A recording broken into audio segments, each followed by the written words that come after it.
wamaze guhabwa akiriho.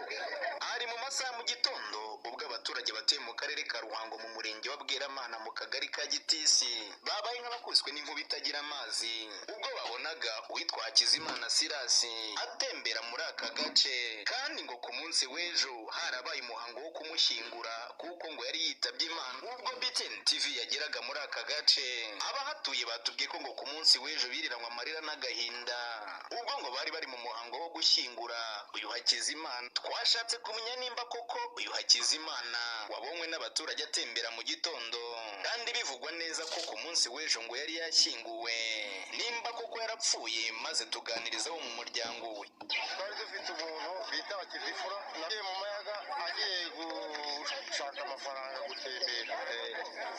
Bitangazwa nuko yagiye kuwa gatatu, imvura yari yaguye kuwa kane, kuwa gatatu batubwira ntitwigeze tumenya amakuru ye y'aho yagiye, tubwisa batangira kutubwira ko umuntu yaguye mu mazi yapfuye. Birangira ababyeyi bagiye, umugore we n'umuryango we bagiye kumuhiga, buracya icyumweru ndumva ariho bagiye kumushakisha bavuga ngo bamubonye ngo Inyanza, bamujyanye mu bitaro muri za Murutu. Birangira bavuga ngo bajye kumuzana umushyingure. Ejo twiriwe ducukura dushaka ishyamba bagiye kumuzana. Yaraje mu saa 12 n'igice saa moya muramubona mushyingura. Muri iki gitondo turamubona ariko barimo tugende ngo nyine bamukoreye ibizamini byose bishoboka, barangije igihe cyo kuduha umurambo nyine barawudahodora nka saa 12 twamushyinguye nyine hafi mu saa 12 n'igice saa moya. Ikirangaje nuko avuze ngo yabonetse, nibyo nari ndimo birananira kubikora. Yavuze ngo turifuza kureba uwo muntu niyo sanduku bahambyemo uwundi utari we, bakayitaburura tukareba niba umurambo wahambwe ari wo cyangwa se niba kuzuka bijya bibaho. Kuzuka bibaho ariko uwo batabye imperuka itaraza ntabwo azuka. Turatungurwa no kumva ko umuntu wamaze guhabwa akiriho. Abaturage twese twabyutse tujya mu kazi kacu, amakuru akadusanga mu kazi y'uko umuntu yapfuye, tukabanza no kugira ko ejo umuntu yarapfuye, kumenya ko umuntu yapfuye ntibaza bajya gushyingura rwose, baratabara bahabwa uruhushya ngo bajye gutabara. Uyu munsi wa none tugitondo tugiye mu kazi twumva ngo wa muntu uwo bareba ashyinguye ni muzima. Aba baturage batunguwe no kubona uyu mugabo washyinguwe ku munsi w'ejo atembera n'amaguru kandi ngo ari muzima. Ibyabateye ubwoba, abandi nabo bakaza kugira amatsiko yo gukomeza kumureba, kugeza aho ubuyobozi bwaje gufata umwanzuro wo gufata uyu Hakizimana Sirasi maze bakamukingirana mu biro by'umudugudu. Gusa ariko abaturage nubwo bavuga ibi baratunga agatoki ibitaro by'akarere ka Nyanza ngo kuba byarakoze amakosa yo guha umurambo aba bantu hatabayeho gusuzuma ngo barebe nimba koko ari we.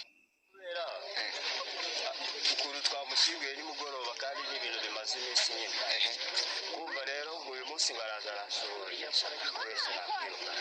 Akibaze umuntu bashyinguye sibyo, kandi ubwo byanze bikunze ku bitaro hari ibizamini bakoze ngo bamenye ko umwirondoro w'uwo muntu uhura n'ibikumwe by'uwo nguwo.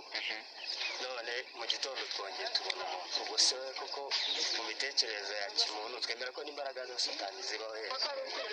Byanashimishije ahubwo kugeza n'ubu ngiye gutaha ndavuga amakuru y'uko umuntu wacu BTN TV mu matsiko menshi twashatse kumenya koko ibyo aba baturage baba bavuga byaba ari ukuri. Twerekeza ku irimbi ahazwi cyane nk'intungamo, tuhasanga koko hari imva nshyashya iriho n'umusaraba. Gusa ubwo BTN TV yageraga muri iri rimbi twasanze umubare w'abaturage bavuga ko ngo bari bagize amatsiko yo kuza kureba koko nimba uyu muturage yazutse. Urujijo ruri hagati y'abaturage bavuga ko uyu Hakizimana yaba yazutse byatumye BTN TV yerekeza ku bitaro by'akarere ka Nyanza maze tubaza ubuyobozi bw'ibi bitaro nimba koko umurambo baba baratanze waba ari uwa Hakizimana. Umurambo waratoraguwe uza kuri morgue ku bitaro, bageze aho haza famiye usaba ko